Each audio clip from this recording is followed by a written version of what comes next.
Bonjour, Monsieur Morgan. Comment allez-vous? Bonjour, je vais très bien, cher Alpha. Alors, est-ce que vous pouvez vous présenter? Pour la communauté de téléspectateurs d'Alpha Diallo, je suis Morgan Palmer, journaliste, dirigeant de médias, consultant en intelligence stratégique. Là, nous sommes à Moscou. On a décidé de se poser ici dans ce restaurant, dans les sous-sols du Kremlin. Moi, j'ai choisi une pizza avec des brocolis. Hein. Vous savez, à mon âge, on commence à faire attention à la ligne. Voilà, pizza brocoli et une salade César pour notre cher ami Alpha. On prend un peu de force et puis on va vous amener faire un petit tour de ville de Moscou. En tout cas, on va se cantonner à la place Rouge. D'accord. Morgan Palmer, je suis journaliste que beaucoup connaissent, dirigeant de médias, consultant en intelligence stratégique et globetrotter, accessoirement. Ok, très bien. Monsieur Morgan, ça fait combien de temps que vous êtes à Moscou? Alors ça fait juste quelques jours, disons que je viens très souvent à Moscou, ce qui peut d'ailleurs paraître assez bizarre compte tenu du contexte politique de l'heure. Quand on vit comme moi à Paris, venir souvent à Moscou, ça peut paraître un peu bizarre, effrayant. Mais non, mais moi je suis resté en fait sur la ligne qui était avant la guerre. Okay. Avant la guerre, il faut savoir ce qui se passait, c'est que la France, par exemple, c'était le premier investisseur privé en Russie, ouais. 160 000 emplois, c'est vrai. Énorme. Et donc, pour moi, un problème qui est conjoncturel, une conjoncture ne doit pas annuler des rapports qui sont multiséculaires. Culturels aussi. Multiculturels. Surtout que ma vision à moi de l'Europe, c'est une grande Europe qui va de l'Atlantique à l'Oural, donc avec la Russie incluse. Voilà, donc c'est aussi quelque part un peu un militantisme pro-européen de venir là, de dire qu'il ne faut pas que les liens se distendent malgré tout ce qui peut se passer. Ok, une question que tout le monde se pose. Disons qu'après la rupture politique, est-ce que tu crois qu'il y a une rupture culturelle qui se construit ici entre les Russes et l'Europe? Ce que je veux dire, c'est que les Russes ont tendance à l'époque, tu vois la littérature française, la France et tout, c'était représentatif beaucoup plus ici en Russie, mais actuellement on en voit peu. Est-ce que ça a été ton constat ou quels sont tes constats en fait? Qu'est-ce que tu constates? À mon avis, tout ça sera derrière nous bientôt. Pourquoi? Parce que justement dans l'aristocratie russe à l'époque, il faisait bon d'avoir des enfants qui parlent français, qui baignent un peu à la culture française, les grands auteurs français et tout. Moi, je pense pas que ça va s'arrêter. Est-ce que tu sens une rupture? Bon, parce que tu as fait l'époque avant la guerre. En réalité, et là... la rupture, elle est médiatique. Ah ouais? C'est-à-dire que c'est dans les médias qu'on donne l'impression que bon, il n'y a plus de lien, il n'y a plus rien qui va. Mais en réalité, je prends un exemple. Toutes les fois que j'embarque de Paris, quand je viens à Moscou en venant de Paris directement, alors la police, l'immigration, sont en train de demander « Ah ouais, vous allez à Moscou Plus souvent, on me pose la question. Est-ce qu'on peut aller à Moscou ?» Je leur dis « Ben oui, moi j'y vais là, il n'y a rien qui se passe à Moscou, c'est normal. » Là, j'étais là il y a 2 Noëls. C'est les illuminations partout dans la ville, c'est les lumières. C'est même une ville qui est plus vivante que Paris, l'Europe occidentale, que Paris par exemple. Pourtant, c'est Moscou en temps de guerre. On ne le ressent pas, ça c'est bien. Et bon, très peu de gens la plupart du temps, les gens sont étonnés. Ils se disent ah ouais, mais c'est vrai, je leur dis non, il faut faire attention entre ce qu'on dit dans les médias et ce qui se passe. On arrive normal. Quand tu arrives à l'aéroport de Moscou, il n'y a pas de fouille, il n'y a pas de contrôle particulier compte tenu de la situation. Non, c'est normal. D'accord. Tu es venu dans un plan touriste professionnel. Parce que comme je le disais, avant les événements actuels, donc avant le conflit russo-ukrainien, moi j'étais déjà un ami de la Russie. Ce qui ne fait pas de moi un traître à l'Europe. Il faut qu'on soit d'accord. Je suis un ami de la Russie parce que pour moi je considère que la Russie, elle est européenne. Il ne peut pas avoir de construction européenne sans la Russie. C'est une faute majeure que commettent les Européens et je crois qu'ils vont prendre le temps de se ressaisir. Donc moi je venais déjà en Russie parce qu'à l'époque je collaborais avec des cabinets russes à Paris, voilà, et qui étaient portés sur la nouvelle ouverture que la Russie voulait avoir avec l'Afrique. Donc voilà, ma conviction c'était de se dire qu'effectivement il y a une triangulaire qui peut être tracée. La Russie a un vrai savoir-faire technologique, notamment dans le domaine des mines, dans le domaine militaire, dans le domaine même de la formation académique. Il y a des très très bonnes écoles d'ingénieurs ici en Russie, pour pas grand chose. Nous en Afrique, on a besoin de formation. On a une jeunesse de milliers et de milliers de jeunes qui sont là, qui ont besoin d'être formés. Bon, c'est une erreur de ne pas continuer un partenariat qui a commencé dans les années 60 à l'époque, avec l'université rudéenne. Patrice Lumumba à l'époque. Voilà, l'amitié des peuples. Et donc voilà, moi je travaille avec la Russie depuis cette époque-là et je n'ai pas pensé que c'était utile d'arrêter parce que bon, le reste de la politique, je ne pense pas que ça doit influencer dans les vrais rapports, les rapports des vrais gens. Dans le rapport public, c'est un peu compliqué, mais dans les rapports privés, je pense que si tu es indépendant et que tu as un esprit ouvert, les gens qui ont beaucoup plus un esprit ouvert comme toi, ils auront un séparatif entre la politique des médias et ce qui se vit, la politique sociale. Ce que je veux dire, c'est que ce qui se passe ici politiquement, au niveau du social, c'est pas pareil aussi, tu vois. Il faut surtout de la sincérité. Parce que quand ça. des amis se déchirent, si on les aime, on ne les encourage pas à se déchirer, on essaie de créer du lien, on essaie de rapprocher. Et on ne peut pas rapprocher en se mettant dans le « Ah non, vraiment, je ne peux pas aller en Russie maintenant » ou « Je ne peux pas… » Non, c'est pas de ça que le monde a besoin. Le monde aujourd'hui a besoin que ce qui est plus… ce qui nous unit doit être plus fort que ce qui nous divise. Donc nous, on est pour, personnellement, je suis pour le rassemblement, je suis pour l'union, je suis pour l'amour des peuples. Parce que je trouve que le monde a beaucoup de chance. Vous voyez, là, on est en plein mois de janvier 2025 à Moscou. Vous voyez ce temps qu'il fait, vous voyez les gens qu'il y a dehors, c'est juste exceptionnel. Vous n'allez pas trouver ça en Afrique. Aujourd'hui, en Afrique, c'est un autre climat. On a besoin en fait de toute la diversité du monde pour que l'humanité puisse s'épanouir. Donc moi, je ne suis pas pour les exclusions, je suis pour l'inclusion. D'accord. Étant noir, disons le terme, tu vois, étant noir, est-ce que tu te sens visé par le racisme? Est-ce que tu as vécu le racisme à l'époque ou à l'instant présent? Pas plus qu'ailleurs en fait. Ah bon? Alors c'est très contrasté à Moscou. C'est-à-dire que ici, la plupart du temps, quand je marche dans la rue, parfois je tombe sur des gens qui viennent, qui me saluent, qui m'embrassent, qui sont fiers de rencontrer des Africains. Et il arrive aussi que je tombe sur des petits cons qui manifestent une certaine antipathie à la vue de la différence colorielle. Mais je veux dire que contrairement aux idées répandues qui font croire qu'on est sur une terre raciste, non, je pense que c'est plus des idées reçues qu'autre chose. Tu as vécu un cas raciste? Oui, comme partout. Ici? Ailleurs, ici, une fois j'ai été bousculé à l'entrée d'un transport par quelqu'un qui m'a ensuite insulté. Bon. Mais est-ce que je peux résumer donc l'ensemble de mon séjour à ça? Non. Quand je suis arrivé dans d'autres endroits où, surtout au début de la guerre, moi je marchais dans la rue, parfois ici, des gens venaient me saluer, des gens passaient en voiture, ils klaxonnaient pour me saluer, Afrikanski, Amerikanski et tout. Donc c'est d'ailleurs assez bizarre, c'est-à-dire que… C'est très contrasté en fait. Voilà, vu de l'étranger, on pourrait se dire il y a deux peuples ennemis qui sont l'Amérique et les Russes. Mais je vous jure que vous avez un tel accueil chaleureux ici quand vous êtes présenté comme noir américain ou d'Afrique qu'on se demande finalement mais qu'est-ce qu'on nous raconte dans les médias. En tout cas, je pense que c'est très contrasté. Mais j'ai pas… Ils sont beaucoup plus curieux dans le sens où il n'y a pas beaucoup de noirs. Et faites attention parce que j'ai remarqué qu'il y a un niveau d'instruction très élevé dans la population russe.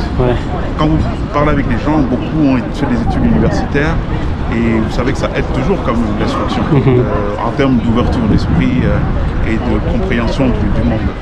Donc bon, je ne suis pas allé dans trop de villes en dehors de Moscou, Saint-Pétersbourg et tout, Ekaterinbourg, mais ce que je vois à Moscou, en tout cas, ne me laisse pas du tout l'image d'un endroit hostile où on ne peut pas aller. La preuve, je ne reviendrai pas aussi souvent. Bien sûr. Et moi, je vis ici personnellement.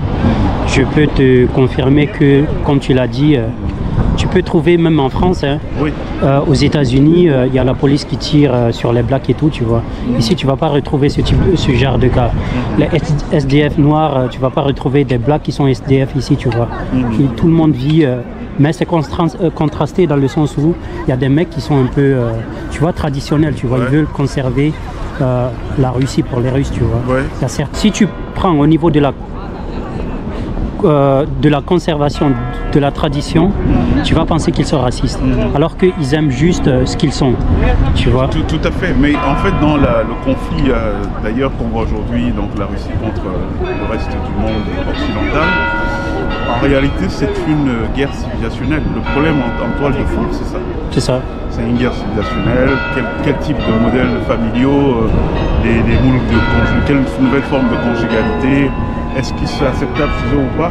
Et donc, vous comprenez que moi, en tant qu'Africain, que je me sens plus proche, en tout cas en termes de valeurs, des valeurs qui sont développées ici au niveau familial, vous voyez un peu. Voilà, donc, il y a beaucoup de ressemblances, hein, bien sûr. Bien sûr. Ouais.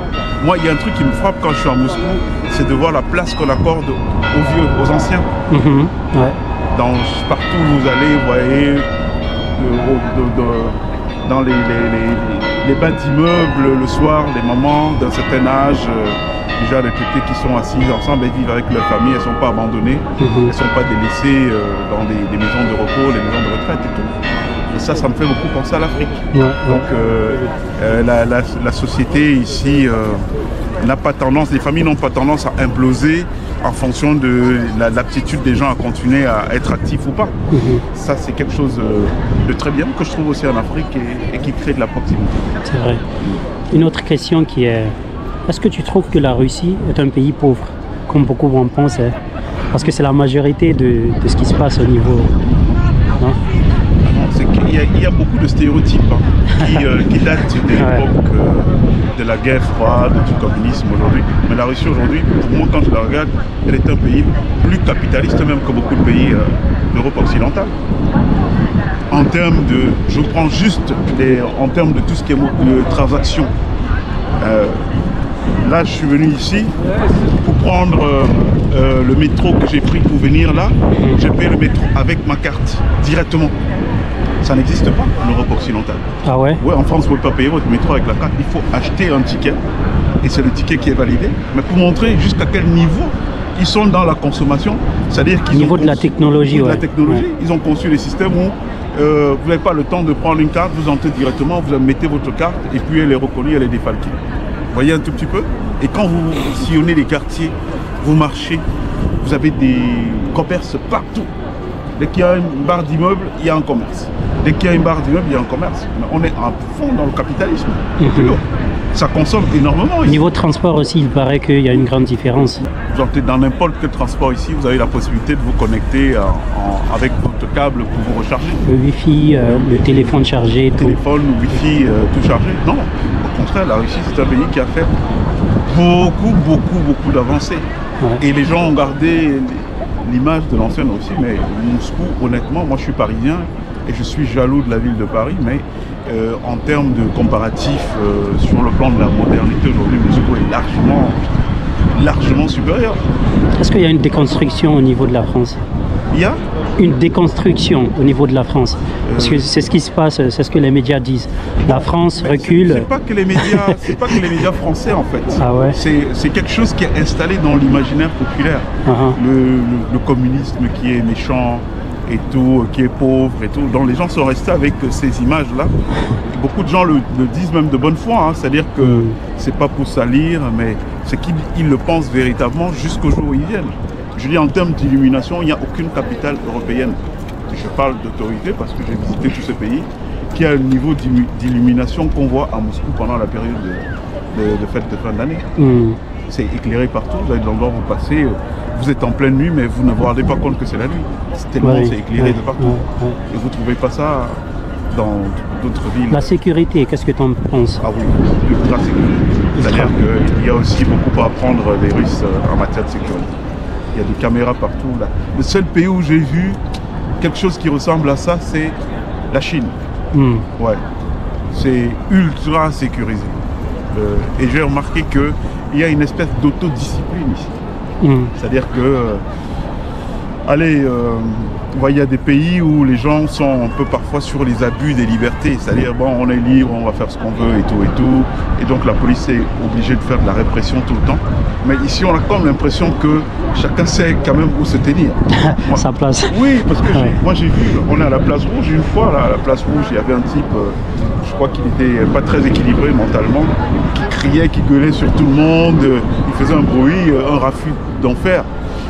Et puis bizarrement, dès que les policiers sont arrivés, le type qui avait l'air déséquilibré, il est devenu sage, il a baissé le ton.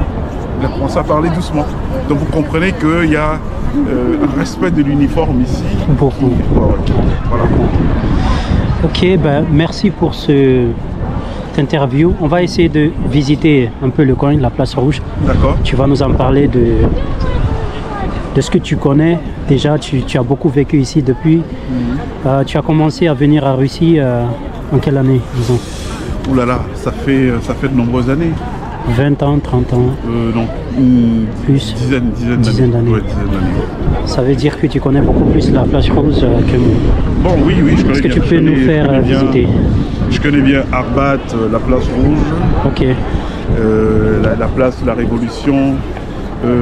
Bien entendu, la cathédrale, on en parlait tout à l'heure. La fameuse rivière où on peut... Malheureusement, on n'est pas l'été, hein, on est en plein hiver. Ouais. Sinon, on aurait peut-être fait un tour dans les bateaux mouches. C'est quoi ça? Des bateaux sur la... Ah, ouais, je vois. Sur le fleuve. Ce que je veux essayer un petit peu, c'est les bateaux électriques. Parce qu'il y en a ici, tu as déjà vu? Oui, bien sûr. Bien sûr. J'ai envie, je sais pas, t'as essayé une fois? Non, pas les bateaux électriques. Mais les bateaux mouches, oui. Sur le fleuve. Donc là, on a, juste en face, pour les amis qui nous regardent, c'est le mur barrière du Kremlin. Il faut savoir que le Kremlin, c'est toute une ville à l'intérieur. À l'intérieur, c'est toute une ville. C'est-à-dire qu'entre ce que vous voyez, et c'est un vrai territoire en réalité. C'est un autre monde. Ouais, c'est un autre monde. Ok, bah, on a fait la basilique. Et là, c'est... Là, c'est le mur du Kremlin. Vous avez la fameuse horloge que les gens voient à la télé en général quand le président de la République doit s'exprimer ou quand on va le passage au Nouvel An. Voilà. Donc, c'est la fameuse horloge du Kremlin qui est là. Voilà. Et pas très loin d'ici, mais on ne va pas y aller. Il y a la Loubianka. La Loubianka, c'était le siège de toutes les polices politiques soviétiques. La Loubianka, c'est quoi? La Loubianka, c'est à la place Nikolskaya. Métro Loubianka, c'est... Ah, ok. Voilà. C'est pas très loin d'ici. Non, c'est pas très loin. C'est à côté. Bon, la place rouge avec ses hôtels. On a le National qui est pas très loin, mythique. C'est un hôtel où je descends souvent, que j'aime bien aussi. Pourquoi? Parce que du coup, ici, il y a toujours de la vie. Donc si vous recherchez de la chaleur, c'est bien de venir à la place rouge pour rencontrer le monde entier, des gens de toutes les nationalités qui viennent, qui sont là.